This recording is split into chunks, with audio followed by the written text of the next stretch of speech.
Welcome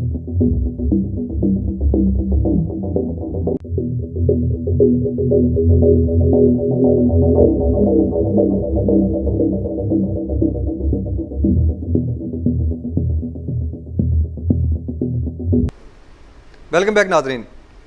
Irfan साहब, supreme court से एक बड़ा फ़ैसला, ये कल की बड़ी अहम खबर थी, बड़ी अहम डेवलपमेंट थी। और क्या समझते हैं पीटीआई क्या इस वक्त फंस चुकी है इस सुप्रीम कोर्ट के फ़ैसले पे कि बहुत से लोगों के गले में ये तौक आएगा? देखें, ये जो अपना इमरान खान साहब ने कल ही ये बात की कि मुझे बड़ा अफसोस हुआ कि सुप्रीम कोर्ट ने ये फ़ैसला दिया।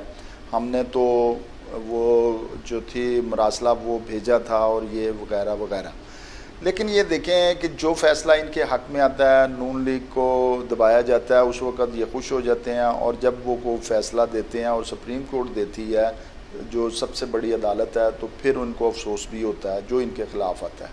ये सोच है, ये बहुत गलत है।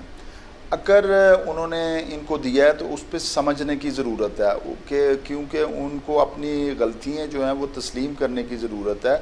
और ये जो तोक है, देखें यहाँ पे जो ख़ास तौर पे कानूनी हवाले से अगर आप देखें तो माज़रत के साथ बहुत अरसे से ये अदलिया के हवाले से भी जो बातें होती रही हैं वो इस तरह से हैं कि जब भी आपको पावर, दरअसल हमारे में ना माजी ले लें या हाल ले लें, पावर जो है ना वो कहीं और है। ये किस तरीके से अदलिया को इस्तेमाल किया जाता है, किस तरीके से पार्लियामेंट को किया जाता है, किस तरीके से जो है वो दूसरी आवाम को इस्तेमाल किया जाता है, ये पावर की और कहीं जो है वो कुंडियाँ मिल रही होती हैं।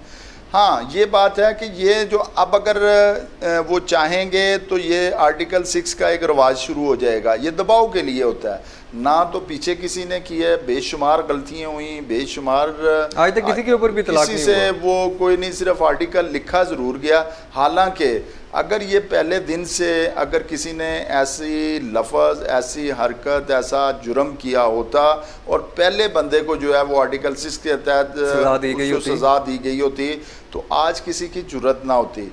अब इतनी पुरानी चीज़ों को करते हुए जो आज अगर आप करेंगे तो वो उस आर्टिकल का वो इज़्ज़त, वो मुकाम, वो मयार नहीं है जो कि जब भी आप अदालत में जाएंगे तो वो कहेंगे जी इससे बड़े बड़े जुर्म होते रहे, उस वक़्त आइन टूटा, उस वक़्त वो सारे वो जो है मल्टी टाइम बेसिकली मुल्क के साथ गद्दारी के। इसीलिए इमरान खान साहब मुतमिन हैं। वो अगर वो जहाँ उन्हें वो ज़रूरत है वहाँ पे वो अपना आप जो है वो उसको कोशिशें जारी हैं कि किसी ना किसी तरीके से उस हलके में उस मुक़्तदर लोगों के साथ अपने ताल्लुकात को बहाल किया जाए, जिसके ज़रिए हम मुतमिन अंदाज में अपने तौर पे एक अच्छा जो काम है वो अपने हुकूमत को आगे ले सकें या अपने रिलीफ ले सकें, वो कर रहे हैं। ठीक हो गया। सराई साहब, इस वक्त हमारे पास जो नेक्स्ट न्यूज़ है वो है ज़िमनी इलेक्शन की जो कैंपेन का आज है आखिरी दिन है, 17 को इलेक्शन है। 17 को, ठीक है। तो क्या समझते हैं ये, क्योंकि एक ज़ोर तो मरीम नवाज़ ने भी अपनी तरफ से लगा लिया, अगर देखा जाए तो उनके भी बड़े बड़े जलसे हुए, दूसरी तरफ अगर देखा जाए तो पीटीआई ने भी बहुत बड़े बड़े जलसे किए हैं। क्या समझते हैं आप कि किस तरफ इस वक्त आप आवाम का जो रुझान है किस तरफ देख रहे हैं? ये देखें, आज कौमी दिलेर में बड़ा अच्छा आर्टिकल आया और अदारिया में भी उसमें लिखा गया कि एडिटोरियल में भी कि ये जो इलेक्शन है ना, ये दोनों पार्टियों की ज़िंदगी का एक फैसला है। अब ये हुकूमत के दौड़ लगी हुई है, लेकिन ये है कि लगता ये है कि जब भी क्योंकि ख़ास तौर पे अगर इन फैसलों के हवाले से या दूसरे मामलात के हवाले से अगर हम जलसों की तरफ देखें तो बहुत होगा। और दूसरा, अगर आप उसकी वजह ये भी देखें कि इमरान खान साहब जिस जलसे में भी गए हैं उन्होंने धांधली का काम शुरू कर दिया है। अगर वो उनको यकीन होता कि वो जलसे मेरे जो है धांधली का नाम लेना शुरू कर दिया है उन्होंने कि जलसे जो हैं अगर इतने बड़े हो रहे हैं, मुझे वोट इतना, और वो यकीनी होते कि मैं इस पावरफुल काम में जो है ना वो नताइज मेरे हक में होंगे, तो वो कभी भी ये धांधली की इतना ज़्यादा शोर, हाँ बीच में कह देते कि जी अच्छा तो धांधली का शोर तो इस वक्त क्या कहते हैं जिनकी हुकूमत है वो भी मचा रहे हैं। जबकि आप ये देखें कि सब इस वक्त जितनी भी गवर्नमेंट की तमाम मशीनरी उनके साथ काम कर रही है। जी जी जी, ये आप भी जानते हैं और नज़र भी आ रहा है। पुलिस भी उनके साथ काम कर रही है, इसके अलावा सारी मशीनरी, सारी किसी एक का नाम नहीं लेते, लेकिन धांधली के हवाले से जब बात आप करते हैं तो फिर इलेक्शन में क्यों आए हैं? जब आपको पता जो है कि धांधली होनी है तो फिर तो नहीं आना चाहिए था दोनों पार्टी। मतलब ये तो वही बात हुई कि मौत के डर से बंदा जीना छोड़ दे, जीना छोड़ दे। नहीं, वो बात दुरुस्त, मैंने कहा ये कहना नहीं चाहिए। आप अगर आप मुकाबले पे आए हैं, वहाँ पे धांधली हो या वहाँ पे धांधली ना हो, वहाँ पे जंग लगे, वहाँ पे कुछ भी देखे, कोई ना कोई साजिश हो, कोई ना कोई आगे मुकाबले वाला जो है वो कुछ ना कुछ कर रहा हो, तो डायग्नोज तो करना पड़ता है ना उसका। साहब ये बात तो नहीं मैं मानूंगा आपकी, डायग्नोज तो करना पड़ता है ना। अब ये देखे कि एक दफा कर लिया, दो दफा कर लिया, लेकिन इन्होंने पहले शुरू कर दिया। सराय साहब बात वही चीज की आ जाती है, जब पीटीआई का दौर था तो उस वक्त जब इलेक्शन हो रहे थे तो उस वक्त नून लीग वाले यही कहते थे कि जी सारी मशीनरी इस्तेमाल हो रही है, सारा कुछ इस्तेमाल हो रहा है, हर चीज़ इस्तेमाल हो रही है। और जब अगर गलती से क्या कहते हैं नून लीग जीत जाती थी तो उनका एक मौक़िफ़ होता था कि इतने बड़े क्या कहते हैं कैंपेन के साथ हमने पीटीआई को हरा दिया। ऐसे ही है। लेकिन अगर अब आप क्या समझते कि पीटीआई अगर इनमें से सीटें लेके चली गई, अब ये देखें ना कि ये 11 जितनी भी जमातें, 9 या 11 जमातों का इत्तेहाद, 10 जमातों का इत्तेहाद है, 10 जमातें एक तरफ, हुकूमती मशीनरी एक तरफ, सब कुछ एक तरफ, और पीटीआई अकेली एक तरफ है।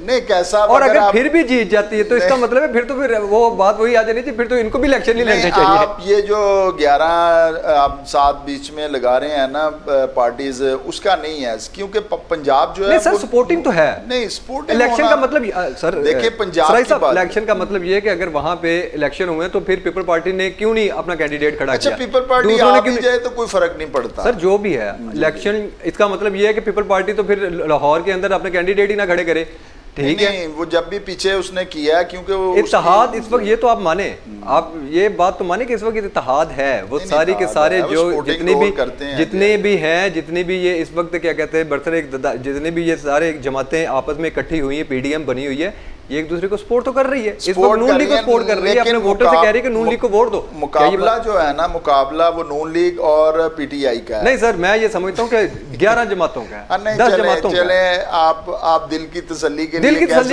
तसल्ली के आप मुझे एक चीज बताएं कि क्या जो दूसरे इनके जिनके यहाँ पे बंदे खड़े होते हैं दूसरी जमातों के, तो वो क्या वोट नहीं देंगे?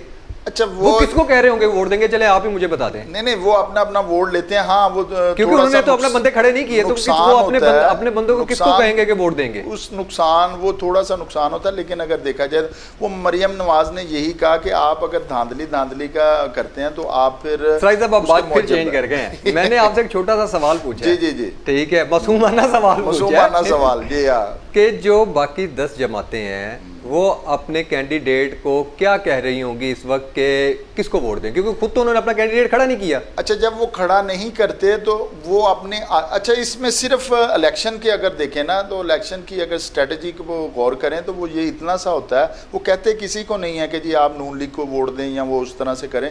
वो सिर्फ ये कहते हैं कि अगर हमें कोई 100, 150 वोट, 200, 500 वोट पढ़ना होता है वो कैंडिडेट को, वो नहीं करते, वो 500 वोट आप उसको पड़ता है। लेकिन आप गौर कीजिए, अगर स्ट्रेटजीज देखें तो वो 500 वोट ज़रूरी नहीं है कि नून लीग को ही पढ़े, वो वोट पीटीआई को भी पढ़ सकता है।